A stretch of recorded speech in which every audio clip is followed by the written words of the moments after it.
Yeah, good morning, everybody. Good morning from Windhoek. Morning, Chikbu. Yeah, I just want to announce that there's a big time difference between Germany, China, Windhoek, Southern Africa, and the general Europe and North America, where most of our participants are expected to attend from or log in from. So maybe we can give in some minutes before the chair begins so that maybe we'll see if more people would come in before we can start off. We definitely believe that as we go on, the number would grow. Right now we're about 20 and maybe up to 5 to 10 minutes, maybe. Thank you. Thank you. Also from me, thank you.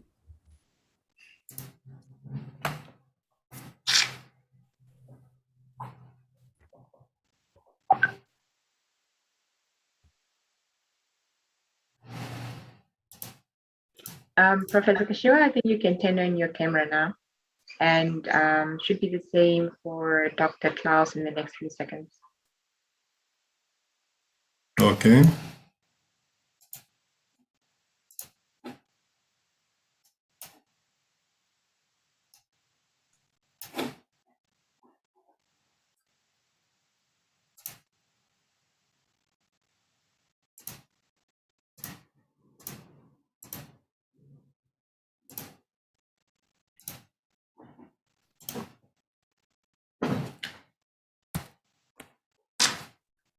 Okay, perfect. That's perfect. So in terms of all our guest speakers, Director of Ceremonies, we have them. We still have to wait for, or at least see where our Dean is, Professor Rolf Becker, before we can start with the program. So we have Honorable Dr. Becky Njove here. We have Dr. Klaus. We also have Professor Kashiwa as the Director of Ceremonies. And we will be live streaming via YouTube in a few seconds, or at least maybe we started. Yes, good morning, Fatima, Dr. Fatima from Zambia. It's good to see you here. So we're going to go live. Let's give us a bit, 3 more minutes, and we can start. Is that fine, Professor Kashiwa? You're unmuted. Yes, it is fine. Just tell me when it's ready to kick off. Is Right, once Rolf Jola is here? Okay. Rolf? Okay. Can we see Dr. Klaus? Is it possible for you to turn on your camera? Yeah. I hope it's working. All right, it's working. Perfect. Good to see you. Good morning. Good morning. All right. You're joining us from China? Yeah, I joined you from China. Arrived yesterday night. Oh, okay. All right. Hope everything is well. We will just wait for the Professor Rolf Becker, and then we will start the session. Okay. All right.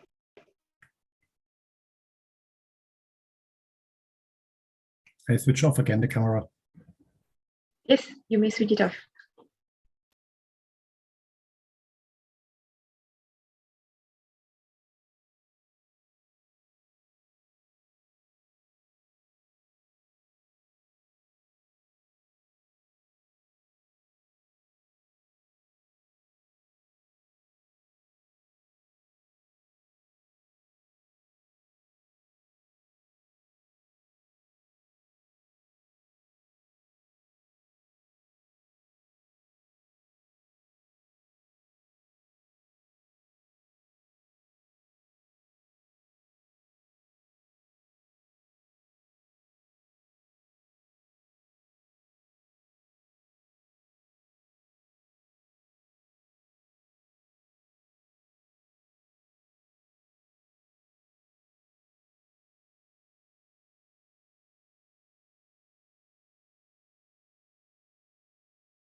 Mute my. Okay.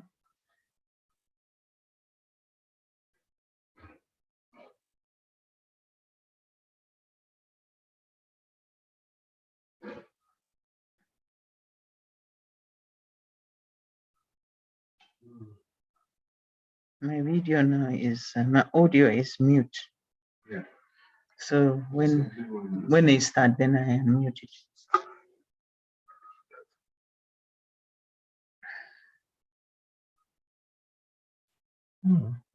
It's not mute.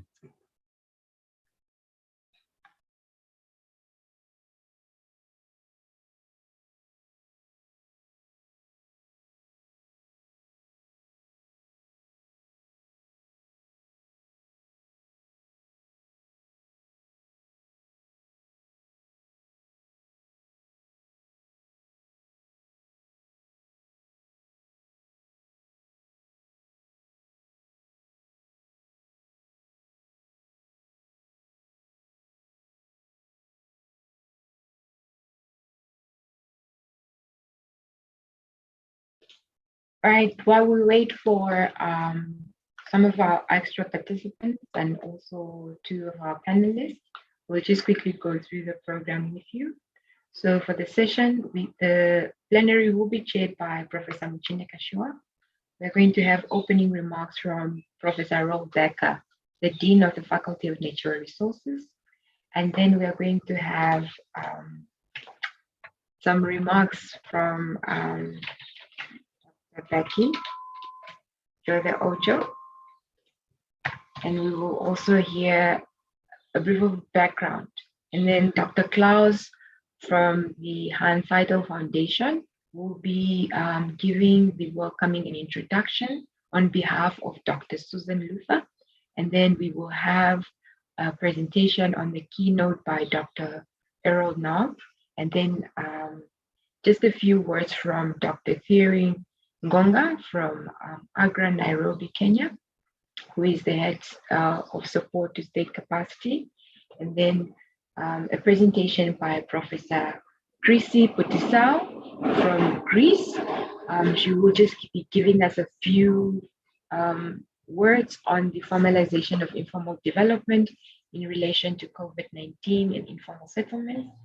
And then Dr. Klaus will just close for us within his own capacity to say a few words around the conference, societal development, and improved land governance. So once this session is over, we are going to go out into breakout sessions. So for those who are presenting, especially our authors that have submitted abstracts, there will be, there is a link that has been shared via email, but then we will also share this link here in the chat that you can use to join the breakout session. So it's going to be a very busy day. We're already 11 minutes behind, but I'm sure we will catch up. So there will be a session on the launch of GLT and publications, focusing on urban and rural linkages, and then also on the tenure responsive land use planning. And then other sessions are focusing on land use management, land use planning, land administration, and then also good governance. As many participants can see, your microphones are not enabled, but the chat option is open. So if you have any questions for the participants, maybe you want to post a question after the speeches presented by the Dean, Dr. Becky Ojo, or Dr. Klaus, or even Dr. Thierry, you can put your questions in the question and answer session, and then we will address that closing to the end of the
Mhm.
All right, Professor Kashiwa, you can start. So what we have on the program, unfortunately, the dean. Yes, and we also have Dr. Honorable Becky Ojo back, as there were some technical challenges on that end. So Professor Kashiwa, you can go ahead, start. The only change that we have to our program is that Professor Rolf Becker will not be joining us this morning, unfortunately. So we are going to have a change to the outline. So according to the program that everyone should have, we will start off with remarks by the Vice Chancellor. And then after the remarks from the Vice Chancellor, we're going to have Honorable Dr. Becky Ojo give a few remarks. And then after that, we're going to have Dr. Michael Klaus, give a few remarks from the Hanns-Seidel Foundation. And then we are going to have Thierry Gonga give a few remarks. And then if we do get to see Professor Christie, then she will go ahead. We do apologize for the delay, so we will start immediately. Professor Kashiwa, over to you. Yes, good morning, colleagues, all over across the world where you are. We're running this conference and happy to have you all on board this morning. The International E-Conference on Land Governance and Societal Development, an important topic for the developments of our countries. Without wasting more time, without the apologies submitted already by the facilitator, Royal Mabakeng. Really sorry for that, but we shall soon try to finalize within time. So the first presentation will be a recorded presentation from Harold Naupap, the Vice Chancellor of the Namibia University of Science and Technology. He is the second Vice Chancellor of the university. Has started his work this year, 2021, beginning 2021, and a very energetic, visionary leader that we have acquired. He has before been the Pro-Vice Chancellor for the Southern Campus at the University of Namibia. By qualification, he is a biotechnologist, has various qualifications in strategic resource management, chemistry, science, and also experience in research over the past 20 years.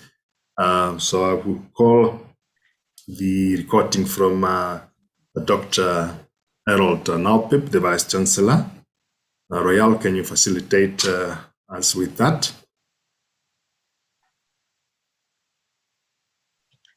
All right, thank you, Prof. Kashiwa. We're going to just have the recording now. Thank you, Lena.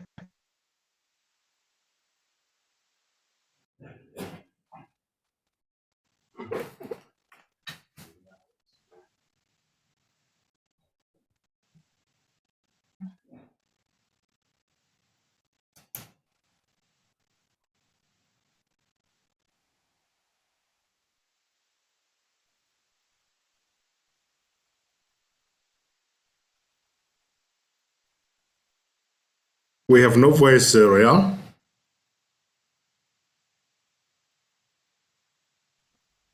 They have no voices from the video. It's a recording of the Vice Chancellor that is not coming on.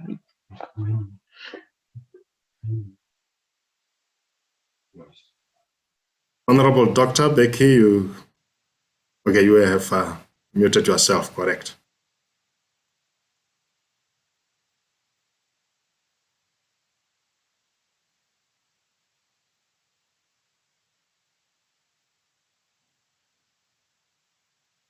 The Vice Chancellor is another meeting, so I apologize for not being present today. For the opportunity, Professor Muchinde Kachua, Director of Ceremonies, Professor Rolf Becker, Dean of the Faculty of Natural Resources and Special Sciences, Dr. Susan Luther, the Director of the Hanns-Seidel Foundation, dear international partners, researchers, invited guests, ladies and gentlemen, good morning. It is a pleasure to welcome you to the International Conference on Land Governance and Societal Development hosted by NAST and the Hanns-Seidel Foundation. The conference emerges from a memorandum of agreement between HSF and NAST that was signed on the 13th of August, 2021. The Department of Land and Property Sciences cooperation with HSF to organize and host this conference is in line with NAST internationalization strategy and increased applied research outputs. Director of Ceremonies, ladies and gentlemen, the agreement between NAST and the Hanns-Seidel Foundation seeks to promote collaborative research on land management, education, establish academic networks, and the development of teaching materials. The crux of the agreement lies in the promotion of knowledge management, dissemination of research findings, and networking in support of land management education and practice. This conference today is part of the first step in operationalization of this agreement. This entire event is part of the activities meant to air the voice of NAST in the ongoing global agenda on land. The outcome of this conference falls within one of NAST's strategic objectives, that of leading research, innovation, partnership, and entrepreneurship. This vision can only be realized through improved research across all NAST faculties and departments, and we are happy that our Department of Land and Property Sciences is playing a significant role in helping the university put this vision into action.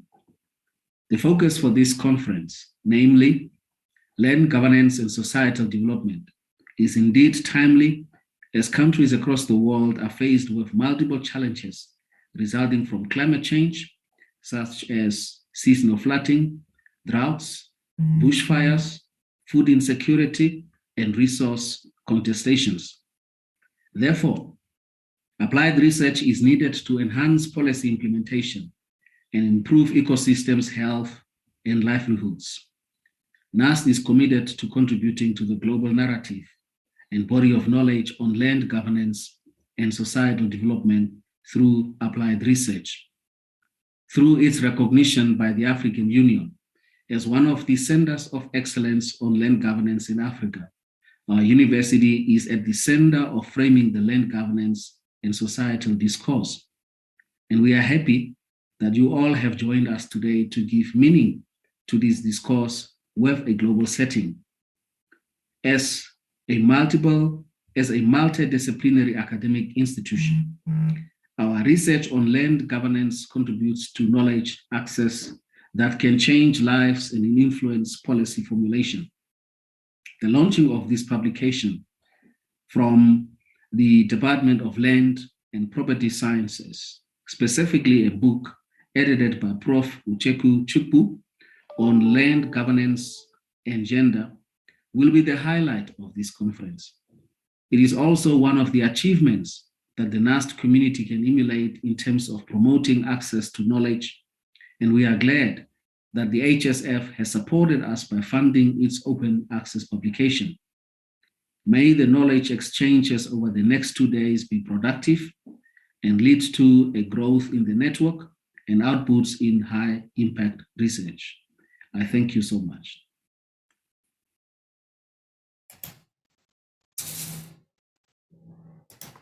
Yes, as the presentation from Dr. Harold Nauber, the Vice Chancellor of Namibia University of Science and Technology, focusing on land governance, the publications that the departments and many other international stakeholders have played a role in producing, the book launches, and some of the work also directly by the department that we want to showcase.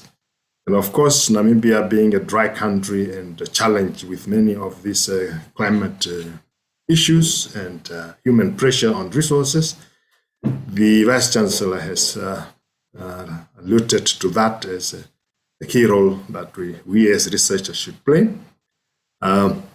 Without taking more time, we have with us here distinguished guests, colleagues. We have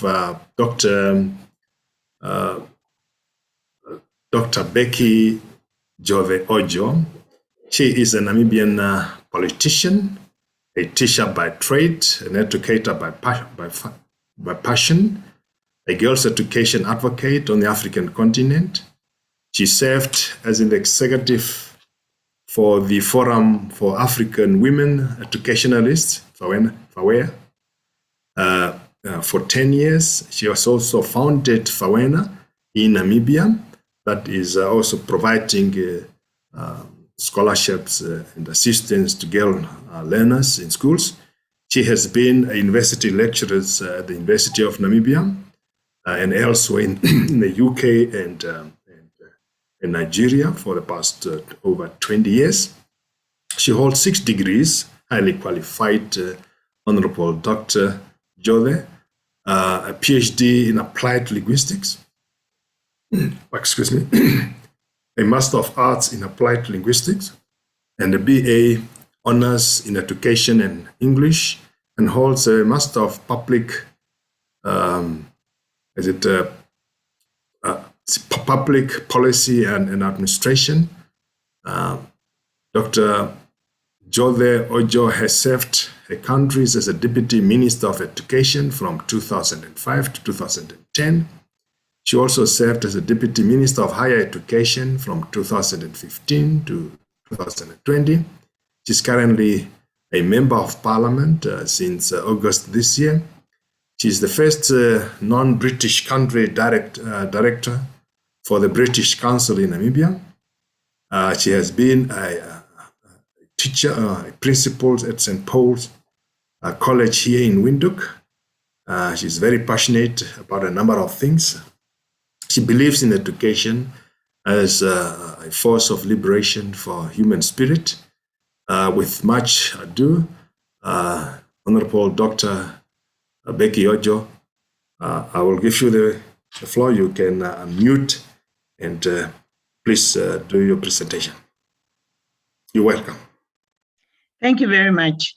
Thank you for that very elaborate introduction. I welcome the whole world to Namibia. Am I unmute? You are well, you are doing well. Just tilt the screen a bit that you see the complete face. You see me. Okay. Yes. Can you see me? Are you okay now? Yes. We are slightly okay. Your chin is not being seen. Oh, really? Okay, let me bring it down. So can I start the video? Stop video? Start. No, that's just the screen tilting it. Okay. Am I okay now? Yes, that's fine. Am I all right? Can you see my chin now? I think we can proceed. See, I can see myself. You see, that's you are tilting. You're tilting in the wrong direction. Excellent, excellent. Good. Good. Right. So let me start I'm very excited to be part of this international conference on land governance and societal development. And I just prepared some remarks that I want to share with the participants. And I want to start by saying, Dr. Ojo, if you could please turn on your camera. I think something went off. Oh, okay. I can face my camera, but I'm also trying to face my speech, but all the same. Yeah. Okay. Thank you. So Professor Mushinde Kashiwa, Director of Ceremonies, Dr. Harold Nwama, the Vice Chancellor of the University of Science and Technology in Namibia, Dr. Susan Luther, the Director of Hanns-Seidel Foundation, Prof. Rolf Becker, the Dean of Faculty of Natural Resources, Special Sciences, local and international partners that are joining us, researchers, live stream audience, invited guests, ladies and gentlemen, good morning. Land is the most sensitive complex and important issue for any country. And in Namibia, land is one of our precious resources. It supports development for both urban and rural areas. Both rural and urban livelihoods are fundamentally supported by land and a variety of resources extracted from it. Because of the centrality of land to economic development, culture, and tradition, one finds very complex political overtones attached to land. And if not appropriately dealt with the sensitivity it deserves, it could result in social unrest. Hence, land governance should be used as a tool to achieve sustainable development at social, cultural, environmental, political, and economic levels. Namibia has declared land as a central pillar of its developmental agenda. The land is a resource for housing, arable agriculture, and livestock production. It is also mandatory for addressing the spiritual and cultural needs of the people. According to reports by the National Planning Commission of Namibia, the demand for land and housing in Namibia is increasingly very demanded by the youth, especially. Access to housing remains unaffordable, especially for young adults and women. Within this area, the government of Namibia's priority is to enable the low and middle income earners to afford decent housing. This can be achieved through government and civil society programs such as what we are busy with that facilitate land delivery by local authorities and promote low-cost housing for the lower income groups, concentrating specifically on women and the youth. The prioritization of land distribution and ownership is a central point to the Namibian land question. We are, as a country, making great strides in addressing the colonial inequalities that drive poverty, resulting from land disposition and displacement. This is an ongoing intervention through the investment in land servicing and policy reforms as discussed at the Second National Land Conference in 2018, many of which are at the advanced stage. The Land Bill seeks to consolidate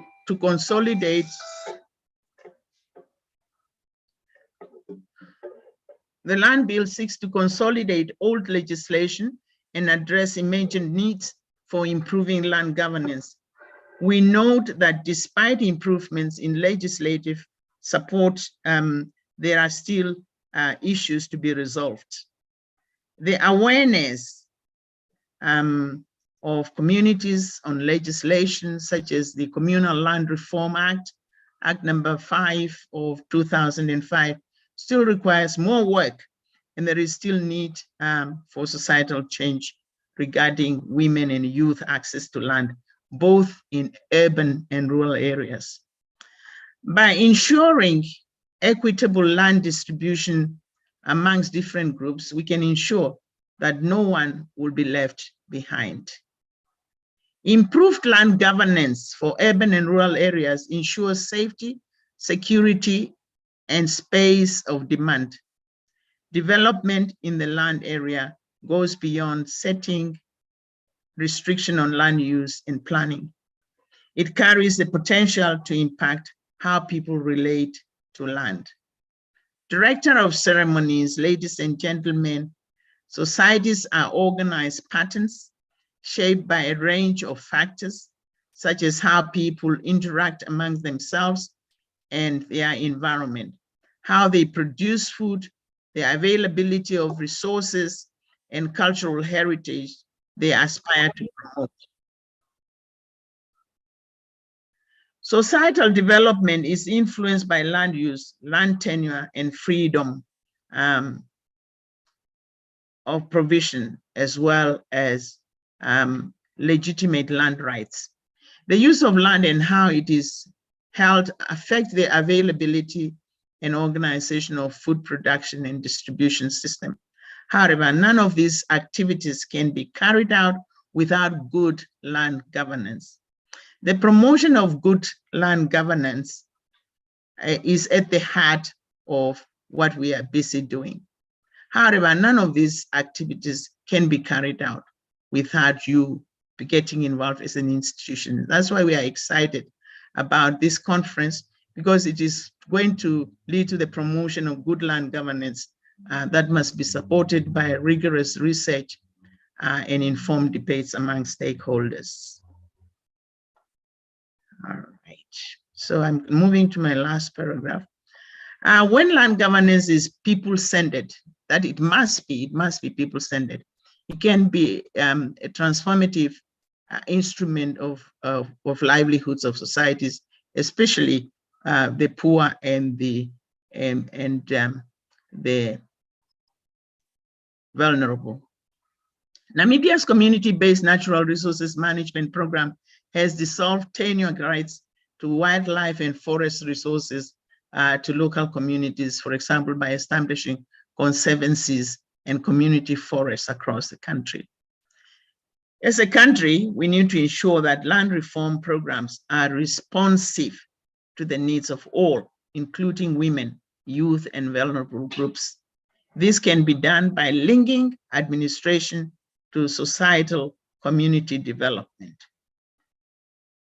As a leading institution in land governance, which you are, NAST, and in research and teaching within the region, you are well positioned as an institution in producing research outputs, evidence policy research, and programs supporting the achievement of sustainable development goals related to land governance, such as we are dealing with the SDG 1 to reduce poverty, SDG 11, sustainable cities, which means that we have to provide land for development for the youth to build their own houses, and SDG 17, promoting partnerships for meeting the goals.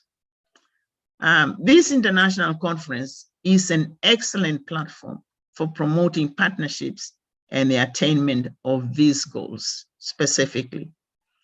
I wish you all a successful conference and a fruitful deliberation, and I thank you so very much for your kind attention. And I apologize for some technical hitches around the video. Thank you so much. God bless.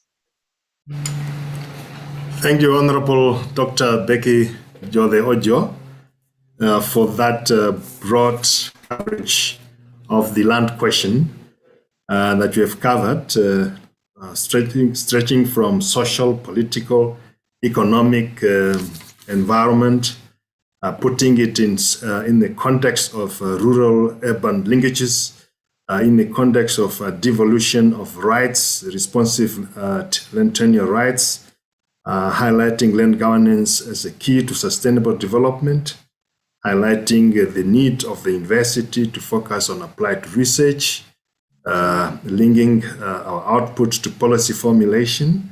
I think you have done a marvelous job to give that broad spectrum, and surely that will guide the presentations going forward.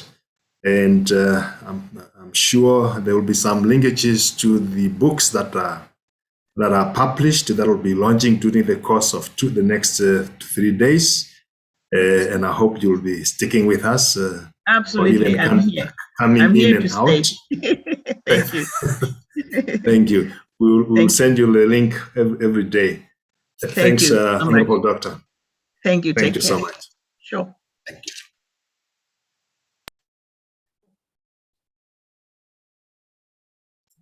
So our next speaker is Dr. Klaus, Michael Klaus. He is the chief representative of Hanns-Seidel Foundation Shandong office in China.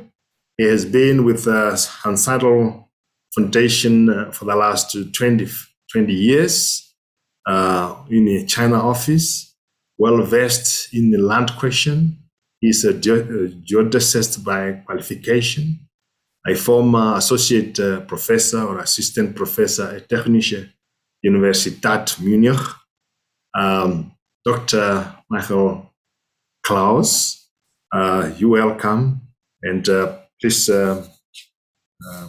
you can now give your presentation. Dr. Michael. So thank you very much. Thank you very much for the invitation to speak. Dear honorables, dear professor, dear ladies and gentlemen, and dear participants all over the world. And I have also to add, dear friends and colleagues. It's a pleasure for me as a chief representative of Hanns-Seidel Foundation, Shandong office, on behalf of the Institute for International Cooperation of Hanns-Seidel Foundation, to welcome you to our first international symposium on land governance and societal development, which should be a milestone for further symposia. Unfortunately, in the times of Corona pandemic, this symposium will take place as an e-conference, but this also brings opportunities. Besides, we cannot gather and have face-to-face discussion, what's very nice. It enables a broad international exchange for young professionals and students, which under normal circumstances often not able to take part in international conferences. So I think we can seize the opportunity of an e-conference for comprehensive and fruitful discussions. The Corona pandemic made it more evident than ever. There's no justice between urban and rural areas, especially the promise for a better life that the cities made could not be held. We can see that access to land and fair distribution of possibilities generated by the use of land play a crucial role in terms of migration and providing better living conditions, which actually could avoid the situation. This brings me straight into the topic of the conference. The Hanns-Seidel Foundation is one of the political foundations in Germany, and the international activities and projects within the development cooperation of the Hanns-Seidel Foundation are mostly supported by the German Federal Ministry of Economic Development and Cooperation. The motto of the Hanns-Seidel Foundation is "In the service of democracy, peace and development." And I have to add, what brings more peace, justice and development than a just and fair distribution of land and access to land, as well as sustainable land use?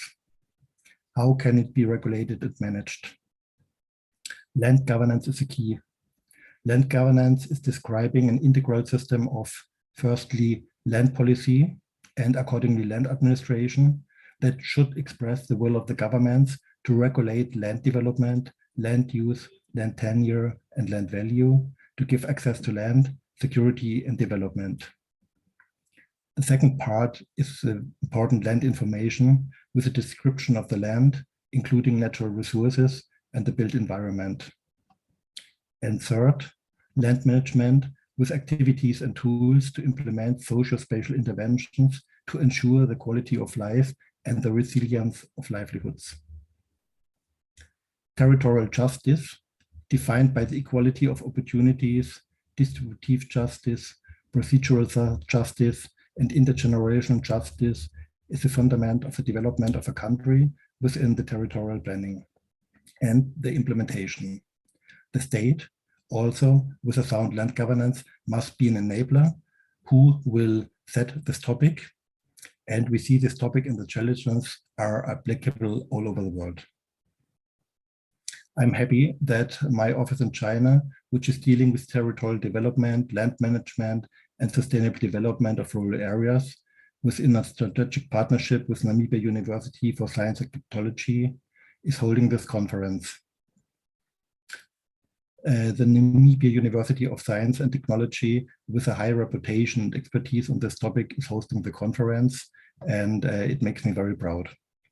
My sincere thank you and appreciations also goes to the partner institutions, international institutions, and universities, which are holding sub-sessions to highlight special topics and make the approaches and tools visible and accessible to others. The goal of these events is to reach a discussion of approaches and possibility adaptations. I don't want to take away so much in advance, but I really see land and the discussion of sound governance as key aspects of this conference are more needed than ever. Finally, I wish this conference success and fruitful discussions. My hope is that the discussion will last also behind this event. Therefore, it's planned to run later on a website, which is sharing information and discussions.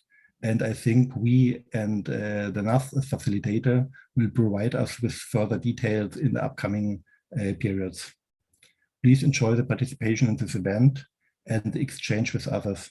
Stay healthy. Thank you very much.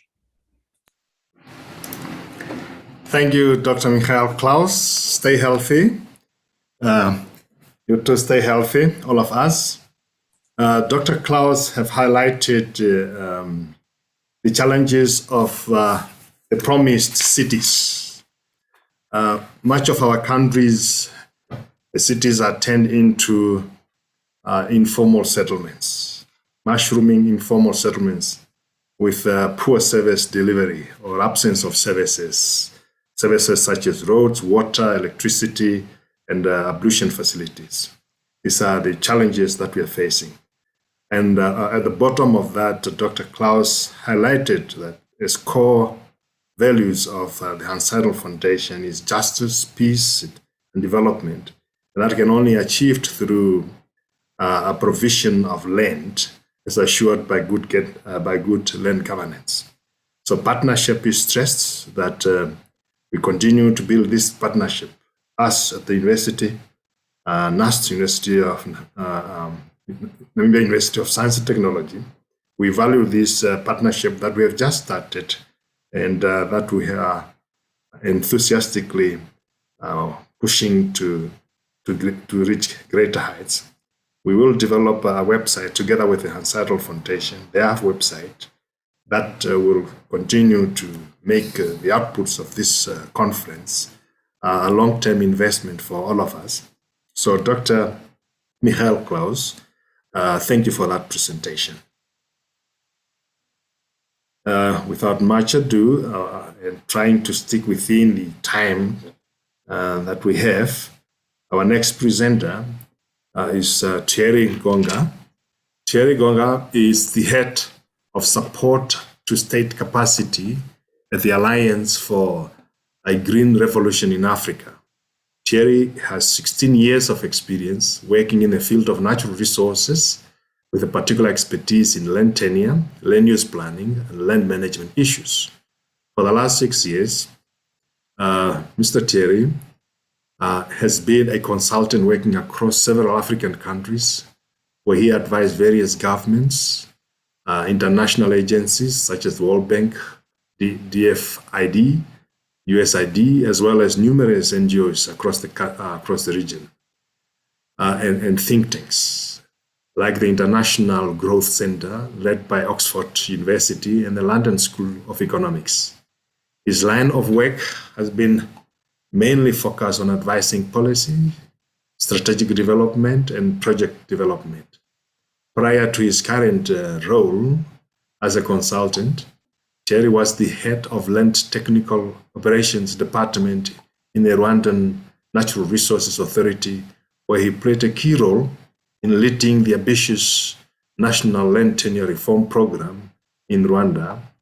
This culminated in the registration of all land across the country and the issuance of over 7 million land titles in less than 5 years to local people. Mr. Thierry holds a master's in international planning and development from Cardiff University, UK, as a Chevening scholar. Thierry has a wide experience.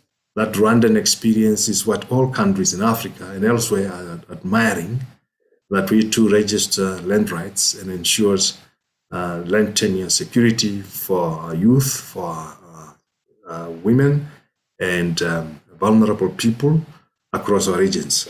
So, Mr. Thierry Gonga, you are now welcome to give your presentation. Thank you. Yeah, thank you very much, Professor Mutinje. Good morning, good afternoon, depending on where you are.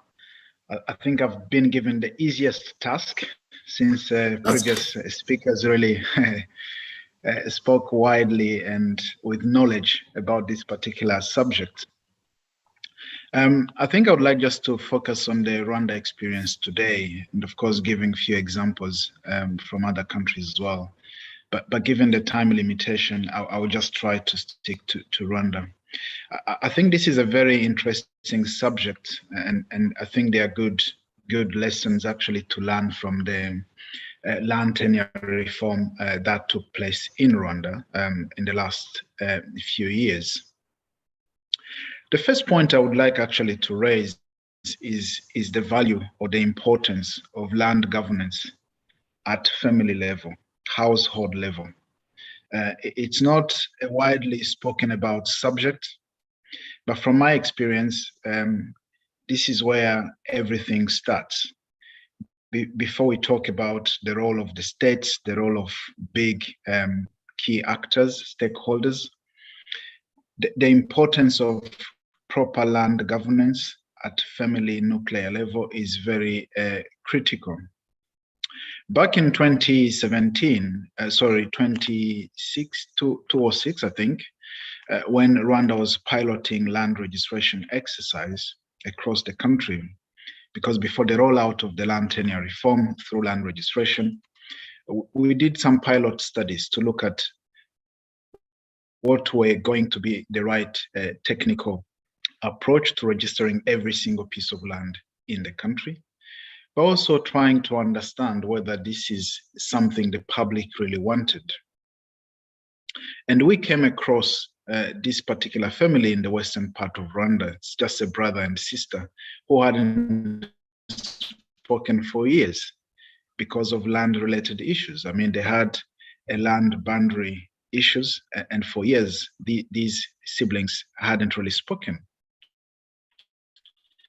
But the power of a proper land governance system, because neighbors really knew where the boundaries were between the brother and the sister, coming together with the mediation approach, we were able actually to witness a process of reconciliation between these two siblings. I mean, one image I always have in my mind is just having the brother stood up to give a hug, really emotional hug to the sister they hadn't spoken to for a very long time. So for me, this is really extremely important in my view, because it doesn't matter, the level of infrastructure you put in place to support land governance if the impact isn't felt at family level. And this is a very small but very powerful example, which I think I would really want to start with in my little remark. So family level impact of proper land governance is extremely important. The second point I wanted to raise is around the impact of proper governance to the broader productive sectors. Again, using the Rwanda example, I think very few people really envisaged to see some of the achievement that the land tenure reform in Rwanda has had on various productive sectors. I'll focus on two key sectors. I'll start with agriculture. For those who are familiar with the work, agriculture work on the continent, you will know that many smallholder farmers in a number of countries receive input subsidies from different governments. But one of the critical challenges many governments face across the continent is what we call better targeting. Who are those farmers who are going really to receive the input subsidies? Of course, farmers are known, smallholder farmers are known. There are figures coming out of number of, census taking place in different countries. But when it comes to knowing the exact amount of land owned by each farmer, which should then dictate the amount of inputs they receive, is a challenge. And of course, you end up with so many inaccuracies, a lot of money really spent on buying these inputs, and yet not necessarily going to the right farmers. So what I see today for the case of Rwanda is every smallholder farmers who qualify to receive input subsidies is getting the right amount of subsidies because of a proper land governance system, of course, most motivated by the land registration program that has taken place. There is a system that exists, an electronic system that is linked to the electronic land register. So you are really able to query the system and say, okay, I need to know how much land Dr. Klaus owns, as an example. It'll come up is 2 acres, is 2 hectares, and therefore you are able to distribute the right amount of subsidies to Dr. Klaus because you know how much land they own, where, and to a large extent, you have also a very good sense of soil suitability analysis because each soil doesn't need the same type of fertilizers, which of course will impact the type of production, agriculture production and productivity each farmer will have. So oftentimes, from the little experience I have, some of these benefits are not really seen when land reform or land governance initiatives are initiated. Broadly, people talk about the rights component, but rarely really forget the spillover effect, the ripple effect proper land governance has on other productive resources. Second, of course, in an era of climate change, everybody is talking about climate change mitigation. And in many cases, many countries, afforestation is one of those key programs various countries are driving. For the case of Rwanda now, what you see as a result of the land registration across the country has now a proper forest register because every single piece of land is registered, including forest land, whether public or private. With all this information, the country has been able now to put in place a forest land register. You are able actually to see how you are meeting your target, how the country is meeting the afforestation target, because the area covered by forest is known. It's very accurate, both for public as well as private sector. And this helps in terms of planning. If the country wants to be 30% forest cover by 2030, you are able to track the progress, monitor the progress you've made, because there is data that supports that planning process. The same applies to the mining register. Now, as a result of land registration, the country has a very strong functional mining cadastre, which tells you where do you have what types of minerals from different parts of the country. Of course, the usual part we always talk about is the financial sector, talking about land registration, enabling access to various financial services, primarily looking at how land is used as collateral in different financial sectors. I'm not going to dwell on that because that also raises a question in itself. But I think what is very critical here is, in my view, when I see that today the banking sector is linked to the land registration, I think it's absolutely important in terms of reducing different fraudulent cases that occurred in the past, because in the past Rwanda had a manual land registry where bank officials will have to make a trip to the land registration office to the land registration office to check whether anyone applying for a mortgage is actually the real owner of the property they claim to own. But today, banks are saving quite a lot of money because they don't need to make those trips. There is a clear real-time interoperability between banks and the land registry office. So they are able actually to query live whether the mortgage applicants are the real owners of the land they claim to own. And of course, it was good just to hear the moderator talk about cities and land governments. If you look at Kigali city today, 6 secondary cities in the country, their planning systems are now linked again to the land registry office through an interoperability system, which actually provides the right level of information in terms of ownership and in terms of various land-related information that are needed by the planning office. So all of that has really, in a way, streamlined land governance services across the country, saving money not only to the city authorities, but also bringing efficiency in how these services are offered. It is quite important to note that there is always this debate between land tenure versus land use planning.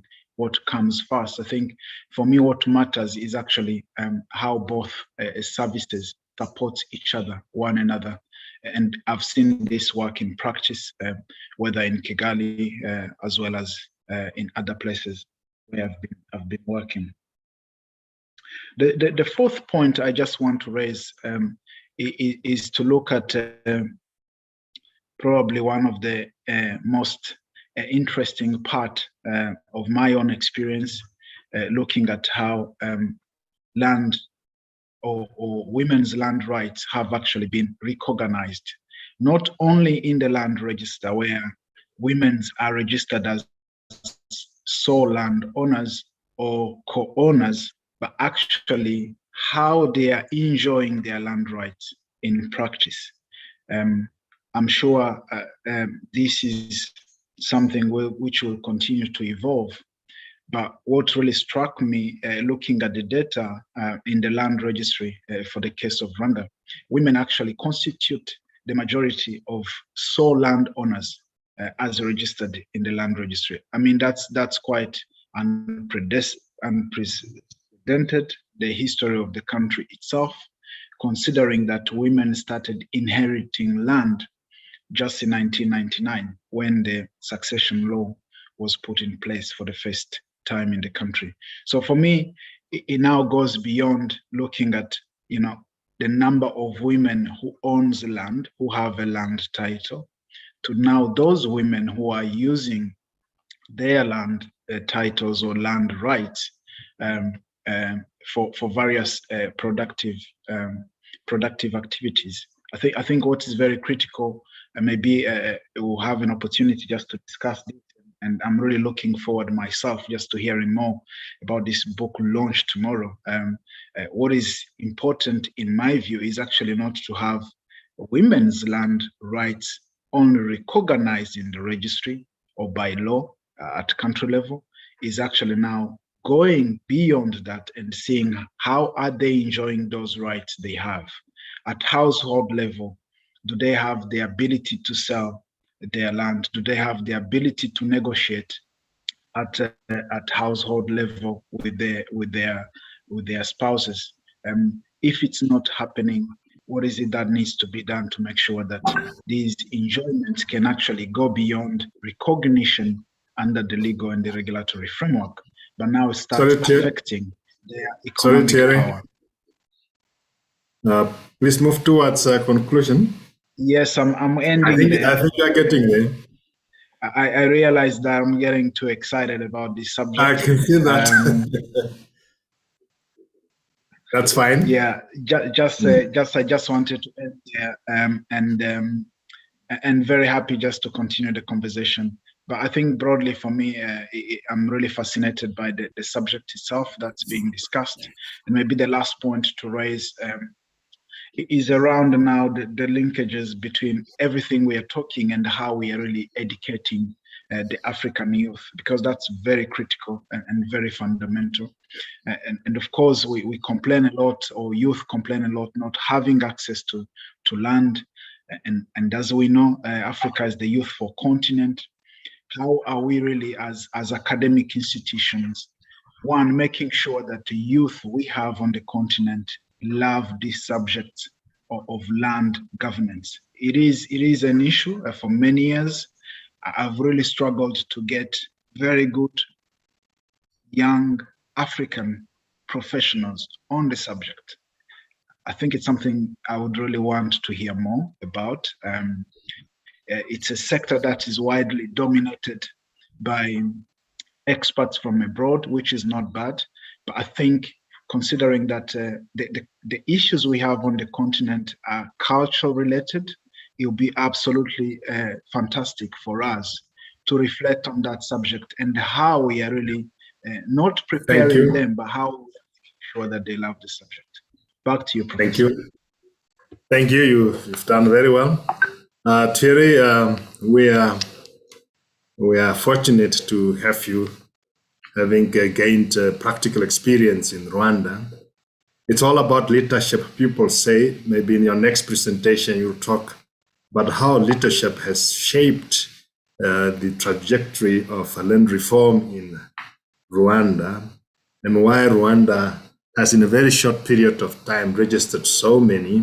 But I see from your presentation that you're talking about designing the policy, testing the policy, removing the teething challenges, and implement policy as full out rolling.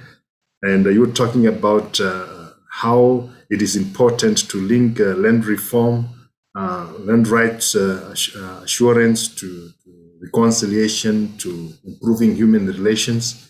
You're talking about productivity of the land. You're talking about information that is required, that is important to complement land reform, productivity, the issues of agroecological zones, climate change, the application of fertilizers to specific regions, because that classification is available. And you're linking it very well to the focus of the Hanns-Seidel Foundation or Stiftung China office that is focusing on peace, justice, development, that what we do should enhance the well-being of humanity. So with that excellent presentation, we hope we shall engage in breakaway sessions for discussions. We're nearing the end. Is Professor Christy Pichu is still around with us? Royal? Yes. Yes, there you are. Yes. There you are. Thanks. Now we have Christy. She is a survey engineer, professor at School of Rural and Surveying, Geoinformatics Engineering, National University of Athens in Greece. She is in the field of cadastral, property valuation, and land management. She is the honorary president of FIG, the Federation of International Federation of Surveyors. She is UNECE, WPLA past Vice Chancellor, member of the Management Board of the Hellenic Cadastral Agency, FIC Commission 3, as a chairperson, 2007 to 2010, Vice President of FIC, 2011 to 2014. Okay. Also elected. Oh, that's a long. But she has over 150 Thank you. publications.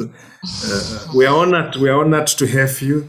The credentials that you have, overwhelming. But please let us have you for your presentation and feel welcome here at this international forum. Thank you. Good morning from Athens, Greece. I'm really happy and honored to be given this invitation and join you today. And I'm going to present you briefly the guideline, the UN Economic Commission for Europe guidelines for formalization of informal constructions in our region, and the following UNECE COVID-19 recovery action plan for informal settlements that we have produced very recently. Both publications are produced very recently. And I hope that maybe these publications is of some interest for you all. Briefly, I'm going to give you some background information, then the overall process of formalization and how to implement the recovery action plan in parallel. And I will close my presentation with some anticipated common challenges when implementing these. So let me give you a little bit background information here. We have started research since 2006. Some of that was joint research with UNECE and the International Federation of Surveyors. And we have cooperated very closely with member states and governments and responsible agencies. So we identified the situation about informal development in our region. So this was the first, you see here, this was the first publication that we made, the Self-Made Cities, that we give an analysis of the situation, the causes and the types of informal constructions that we have. Then we encourage member states to start formalization projects in the various countries and to try to formalize, to be inclusive and formalize everything that can be formalized. So after some years, we produced a second publication, which was an assessment of the projects of some countries that they were ahead in formalization, and we identified some bottlenecks and some challenges, and then we proceeded with the compilation of the guidelines for formalization together with all local experts and governments. So you may find all these publications in the website of UNECE. Just briefly to tell you that we have agreed that informal real estate or informal construction is defined as unauthorized property units, which may be lacking planning and building permits, and in many cases lacking property titles as well, or real estate built in excess of such permits. Mostly is residential, but not exclusively. We may find also state buildings that are considered to be illegal. And we have various types, from very small up to multiple family constructions and multi-store buildings. Some of them usually are self-made, but they can be developed also by professional constructors. And we understand that informal constructions are related to a generally informal sector in our region, where both constructions and residents may lack legal documentation and remain unregistered, living and working informally, depending on a daily income, but actually keeping the economy running for the rest of the urban citizenry. And this is quite difficult for them, makes life difficult for them, because these constructions are not registered, not included in the property registration systems. They cannot be transferred. They cannot be mortgaged. They cannot be taxed. They don't exist actually, and this creates big problems to the people. They cannot get any support. They cannot get access to credit. They cannot get the subsidies for their agriculture, etc. Big problems. So some take-home messages from here is that, from our research, is that housing is important, that there is something in our systems that makes land administration and land management a really complex and inefficient task when we see that we have such large numbers of informal constructions. And to understand that no country has enough public funds to provide proper housing, decent housing for all. So all countries, even the most developed, need the involvement of the private sector. But when neither the state nor the private sector provide the appropriate supply, people build informally.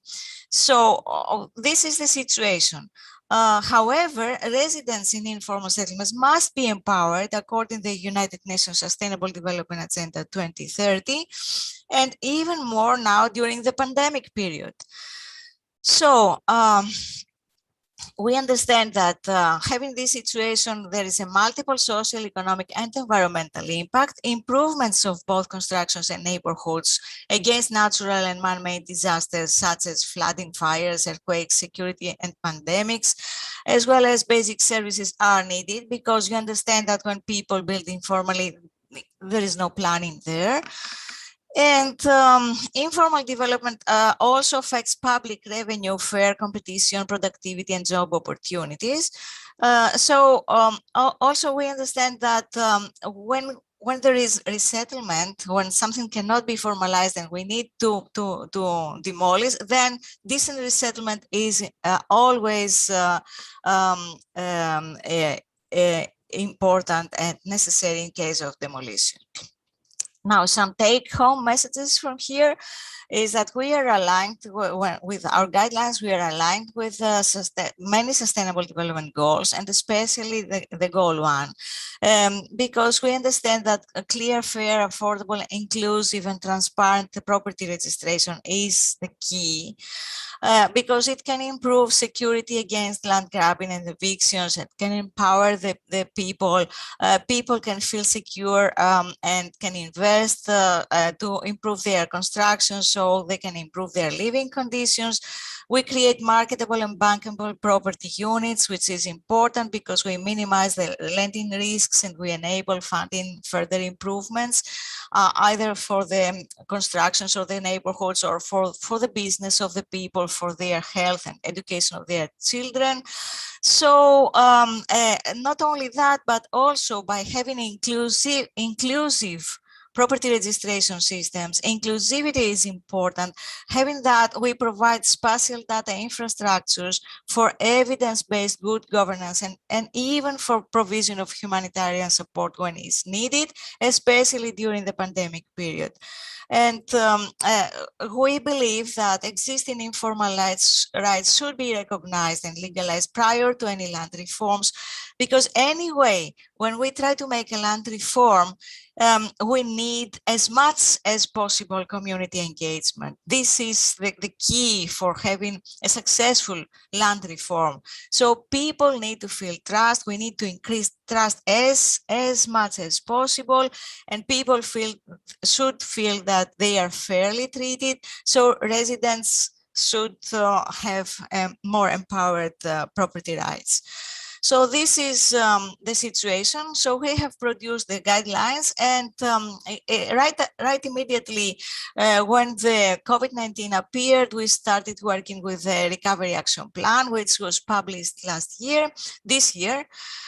And now we are in the stage that we cooperate with the governments and the member states, because you understand that people change in the government and they need to have some concrete guidelines continuously to raise awareness and to see how they will implement the formalization project and the recovery action plan in parallel, how to build resilience for future pandemics and against future pandemics, and how to build back better when there is no planning. So we need to develop local disaster risk reduction plans, and we give them some information there. And why we have to do it in parallel? Because very few progress we had already in terms of United Nations Sustainable Development Agenda 2030 in providing secure land rights even before the COVID, and the COVID caused additional impacts. We anticipate that we will have more than 150 million new poor people. And because COVID-19 has a higher localized concentration, it can be everywhere, but it has higher localized concentration within the informal settlements where people are most exposed, most vulnerable. They cannot follow the measures to stay home and work from home. It is not an easy task for them, etc. So there is a lack of geospatial information there, lack of infrastructure, etc. And we have to understand that the pandemic does not recognize legal or physical boundaries. So restoring global health is the uppermost priority for all. Therefore, we we gave all kind of information to the governments about the structure of the guidelines. So we prepared also lectures there for each stage of the guidelines to see how they will do that. And you can also have access to these lectures through the UNECE website. We tell them why to formalize in the overall process, how to develop a strategy for formalization, how to prepare the framework, individual steps everywhere, and how to implement this formalization. We give them information about the value of inclusive property registration and actions to be taken in parallel with formalization and after formalization. And we try to inform all member states that this is an ongoing task. We have always, because all countries are working in this field to improve, to improve their tools, to have well-functioning property registration system, pro-growth planning, to change the regulations, always to make it more flexible, and to improve the general infrastructure upgrading works, to work for affordable housing solutions and tools, for property valuation, taxation, in general, to have all what is needed for sustainable real estate markets.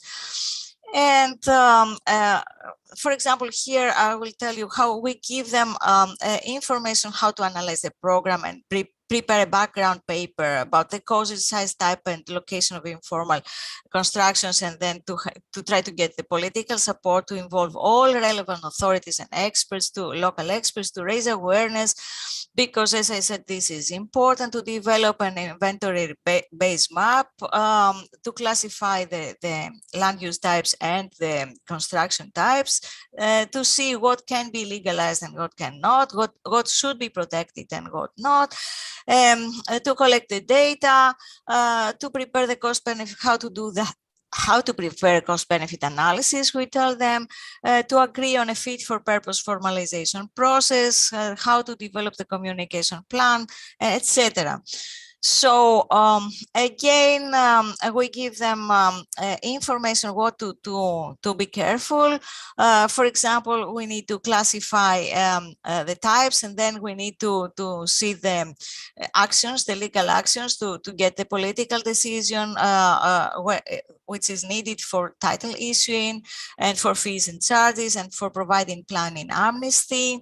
And then also to classify the risks and see what kind of inspections we need to minimize the inspections as much as possible, and to ensure that occupants accept the risks and be aware of the actions to be taken for their safety, and to standardize the procedures, to do the property registration, and to care about the technical issues, the technical facilities, and the agencies that will be appointed for doing the formalization and for monitoring the procedure, and for being responsible for improvements of the procedure, and etc. And also, we give them information how to do that, how to receive the applications, how to collect the penalties, how to register the constructions, to be careful so that they will allow transactions and mortgages, even if the construction is of poor quality, because this is something different. Securing of rights is different than of the quality of the construction or the missing planning issues, to monitor the process, to allow also for legal improvements during the process, because when we are doing, when we try to solve the legal complex issues about the ownership and to provide titles, more problems appear. So we need to include also mediation procedures, not to try to go through the legal system to solve these problems. And then in parallel, I will give you now the structure of the recovery action plan. So we have the recovery action plan, the text as such. And then we have accompanying policy briefs for various sectors, for example, for food, for nature-based solutions, for public-private partnerships and innovative financing, for water and sanitation, for energy and building standards, urban mobility, etc. So these are texts that have been provided in cooperation with a nexus experts, and everything has been reviewed by international organizations and the governments of our member states. And then we have also the city assessment report, some examples. And then we have also the lectures that we have prepared. So people need to read all that and to do some city assessment report, and then to develop the local risk reduction plans together and in parallel with the ongoing formalization projects. So what is the RAP as such? The RAP has 9 policy areas. So you can see here the policy areas that we have, and under each policy area has a main goal. So you see here the main goals, and then this is analyzed. But under these main goals, we have targets, secondary goals, and then under that we have actions that governments need to take, and we explain also the actions in the lectures and in the text. So you see here we give information about geospatial land rights and land tenure improvements and resource allocation, etc. Then we talk very much about the engagement of local communities, community engagement. And we talk about how to develop the appropriate basic data sets and telecommunication and information technology, about physical infrastructure, water and sanitation improvements, about social and infrastructure services that needed during the pandemic, the specific measures that the people need to adopt and implement for stay-at-home recommendations, the challenges, how to engage all the groups of the local society, also about food and basic consumption and distribution, environmental concerns, green spaces, etc. Because we understand that the pandemic has a disruptive impact on everything what we do, also in planning and in how we design the homes, the indoor planning,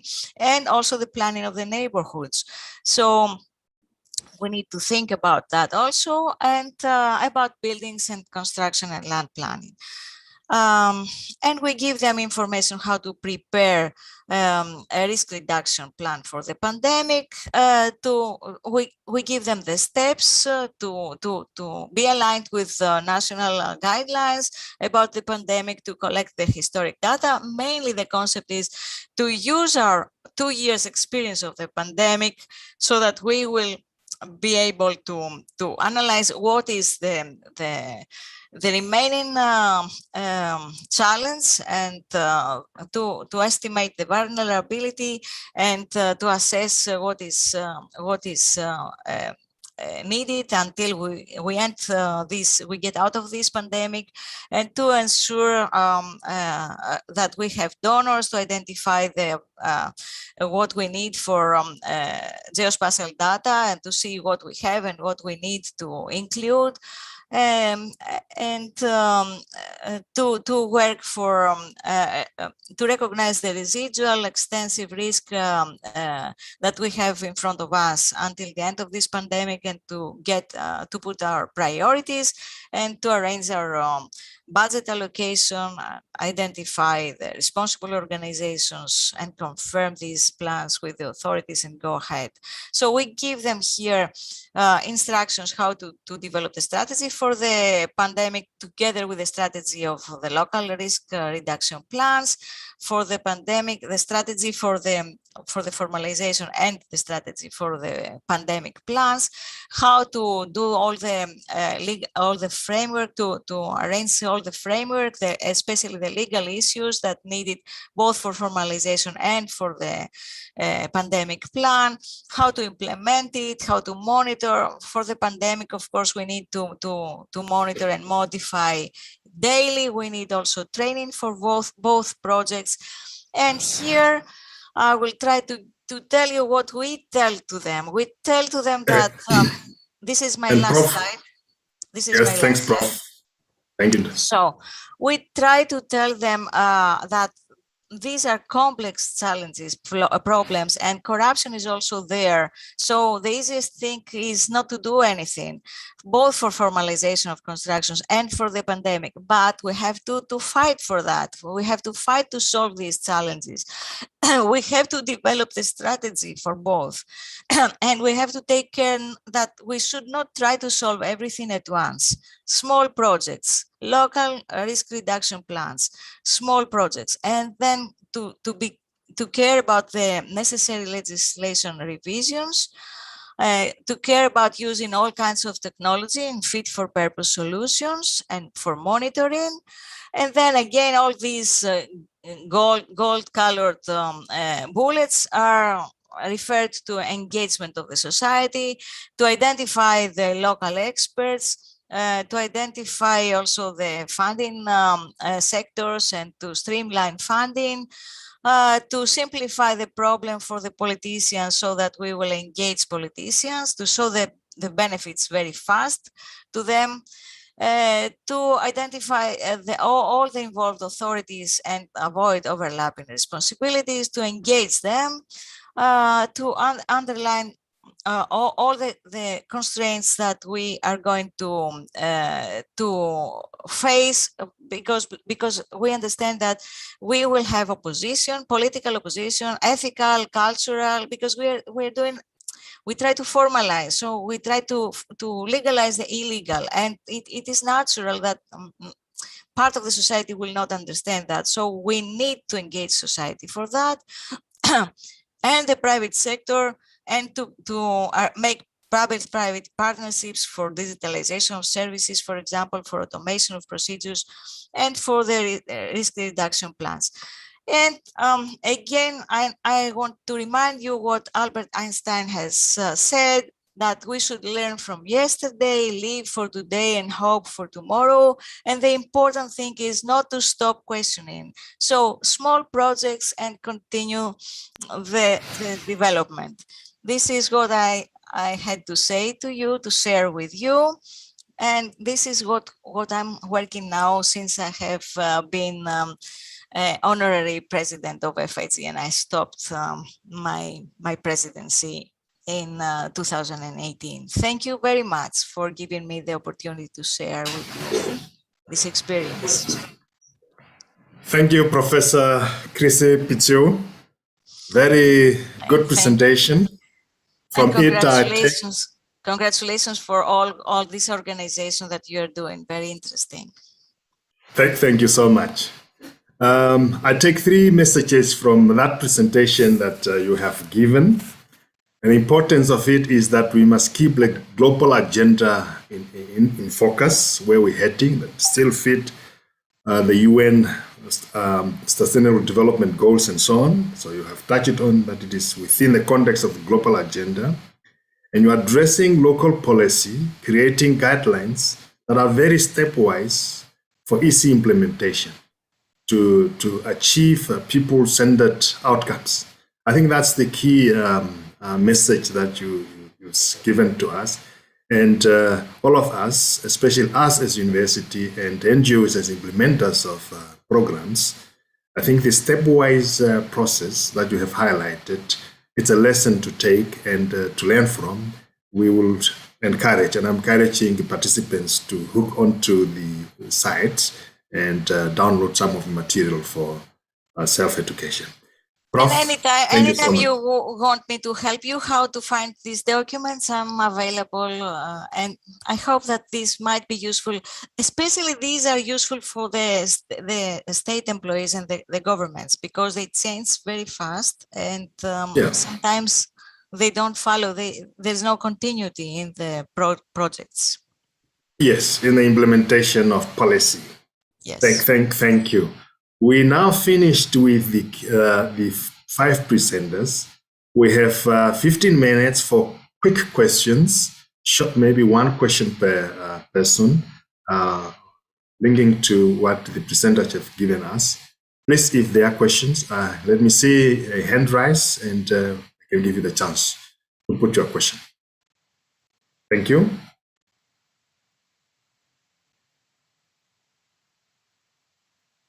Is there a hand?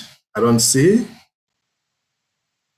Are the students such good students that they have taken everything? But remember, keep on questioning. That's Albert Einstein. So I'm always waiting for the questions.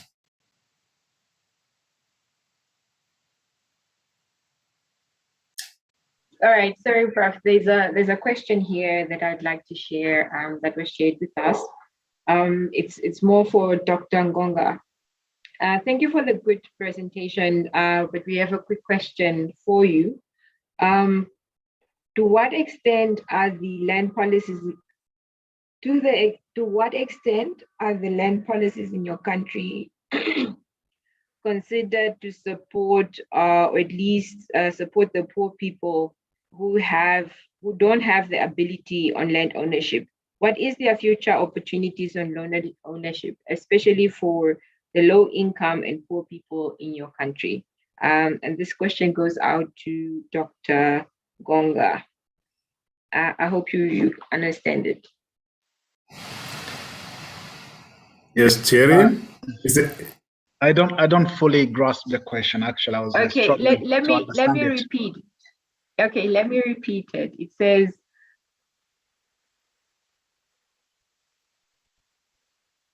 to what extent do the land policies in your country support access to land for the poor and low income people? What are the future opportunities for land ownership for poor people in your country? It's from Agustin from Tanzania.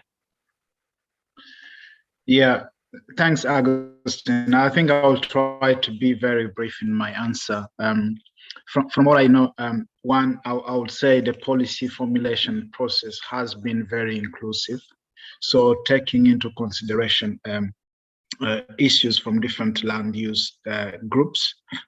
Before we actually carried out a pilot study to look into the modalities of land registration, we did consultation with over 19, I think, groups of land users categorized as, large in different categories, including large landowners, smallholder farmers, to make sure that their views are really taken into consideration, particularly in the formulation of the secondary legislation that was going now to set out modalities on how land was going to be registered. So part one, I would say the policy formulation has been inclusive.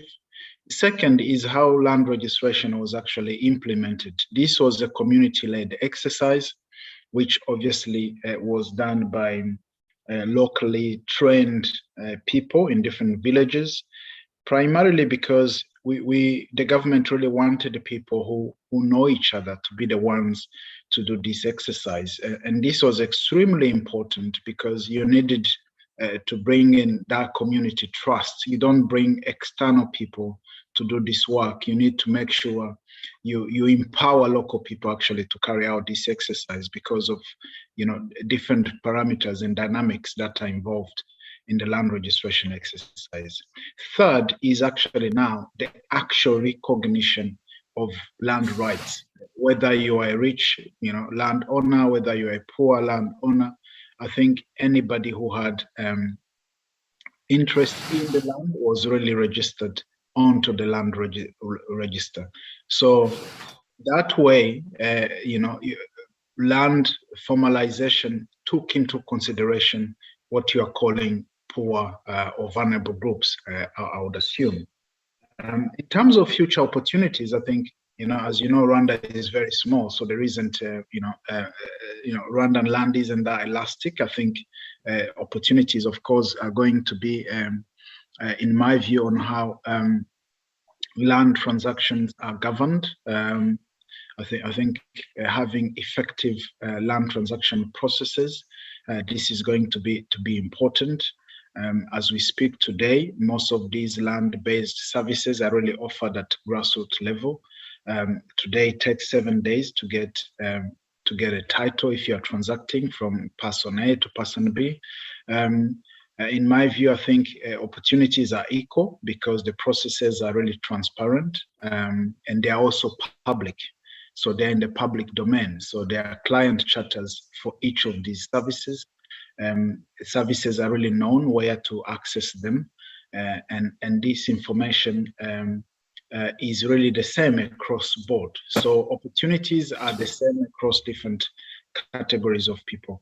I'm not very sure whether I captured your questions properly, but I think that's how I really sum up my answer. Thank you, Thierry. Excellent. There is a question to Professor Christie. The question is, how does the public sector or the state encourage the private sector to collaborate and assist in service provision for the informal settlement upgrading?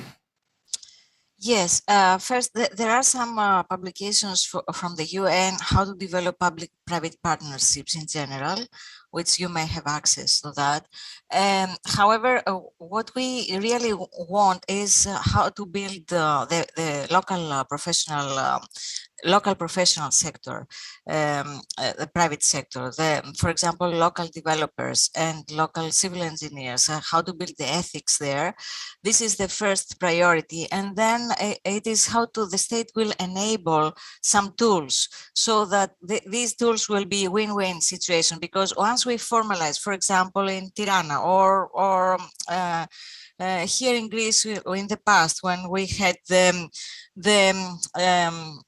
small neighborhoods that in the cities that we need to develop multi-story constructions for the people. Then once we formalize the rights, then we have to make some tools that the state will introduce its policy, and the private sector will have access to funding, of course, mechanisms, and then will make an agreement with the owners of these small houses and that houses that should be turned down, and then together they will share the rights according to the money they contribute. For example, the owners will contribute the land that they have already property titles there, and the private sector will contribute all the construction and the expertise. So at the end of the day, they will share what new building units will be built. And also maybe the state will get some part of that, so that they will encourage affordable housing policies. And these property units that the state may have, they can provide it with affordable housing, with affordable prices to target groups, beneficiaries, those that they cannot afford to buy in the market value. Because we understand that we formalize the informal cities, the self-made cities, but a city is something which is alive and needs to be improved. And we have always newcomers, so we cannot stay with the city as such, with small individual constructions for 1 or 2 families.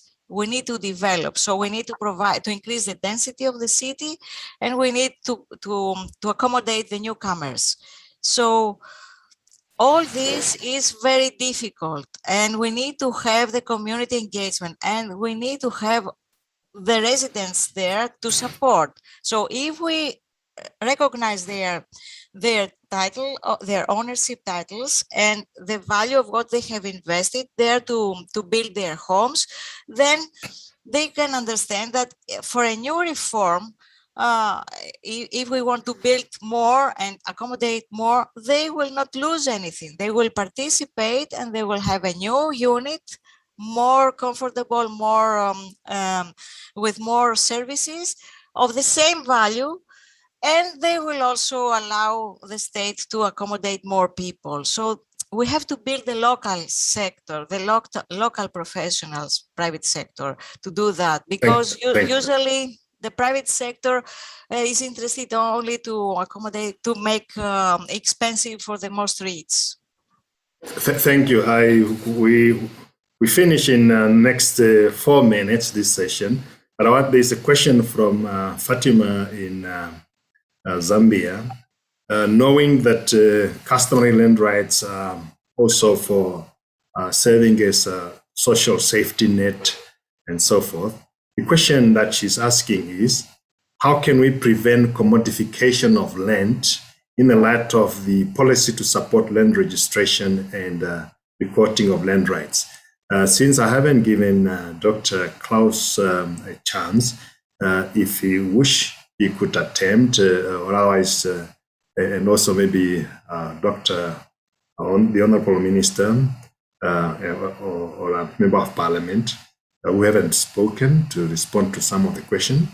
That's the question. How do we prevent commodification of land of land in the light of this registration to individuals? Thank you. Anyone with a hand there? Quick. We have 4 minutes.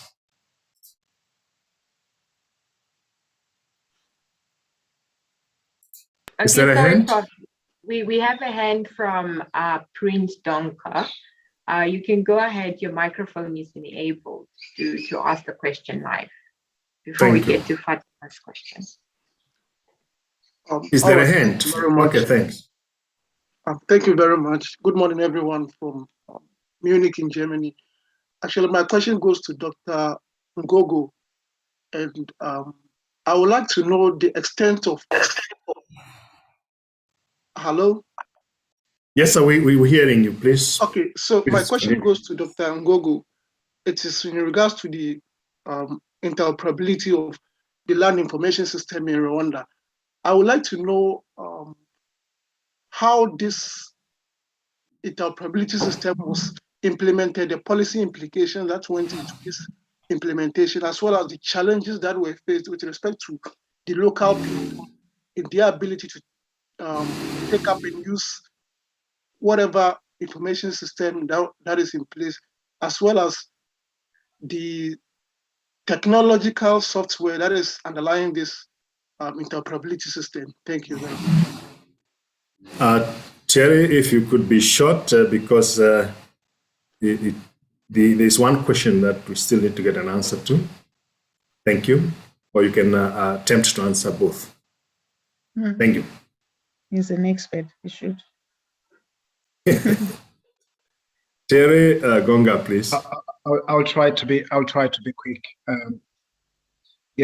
I was saying, Donko's question, I think, you're right. I think the interoperability didn't just start immediately. This has been progressive.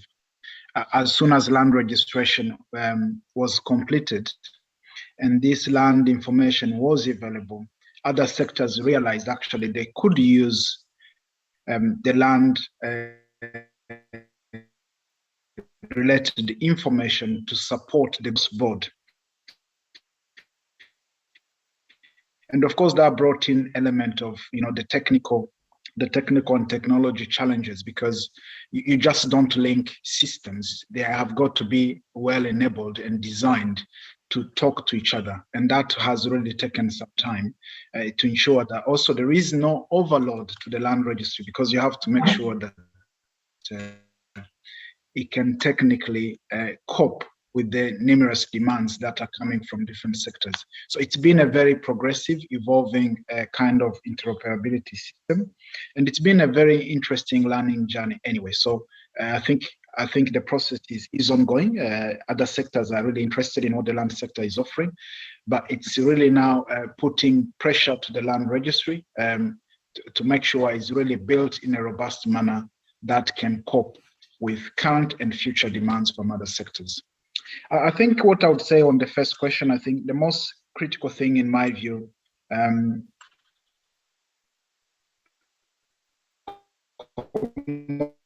commodification of land is not going to go away. But I think what's very critical is, raise awareness of these communities. Terry, maybe you should remove the camera. You're breaking down. About the. Okay. land rights. Everybody, can Yes. you hear me? Yeah, can you answer the I second was- question? Yeah. The first one, yeah. Yeah, the second one, I think The two first, key actually. things which in my view are very critical is just being able to raise awareness of land rights to different individuals, from cities to rural communities, understanding the value of land, because once they do, and once they are really enabled by governments and other stakeholders, they are going to be empowered really even to be able to negotiate better deals in terms of land acquisition. I think the second part is actually having clear process and procedures of land that are public, that are supported by existing legal and regulatory framework to prevent any kind of land grabbing. I think for me, there are various stages, but I guess these are really critical, fundamental things which I really believe can work once the process of land acquisition is very clear, is supported by different legal and policy instruments. Awareness raising, which is not a one-off exercise, but continuous awareness raising. I think we can really see these commodification of land to protect the interests of the poor. These are key activities that need to be undertaken. Yeah, Prof. You mentioned my name actually earlier, but our time is up, so 30 seconds, Honorable Doctor. Yeah, I just want to argue that commodification of land can have both negative and positive aspects. It's not like it is a problem that must be prevented, it's a problem that must be regulated properly, because land is a commodity, just like every other thing. Thank you. Thank you, Dr. Jole Ojo. Thanks for that. I think that brings to the end of this session. We have been around 61 to 65 people participating in this session and representing about 8 countries. I'm very happy to the contributions that were made, very materials that we can learn from, very good. Royal, I hand over to you in terms of the logistics, how we move to the next session. Thank you, Royal. Right. Okay, thank you, Prof. And thank you to Honorable Dr. Becky Njova for coming and presenting that wonderful speech, and then also for sharing some thoughts and clarity around commodification of land. We thank Dr. Michael Klaus as well for presenting that overview, and Dr. Gonga for the answers and making the sessions very interactive. So what we're going to do now, we're going to move on to the breakout rooms. So what I did in the chat, I shared the link for the breakout session because of the setup of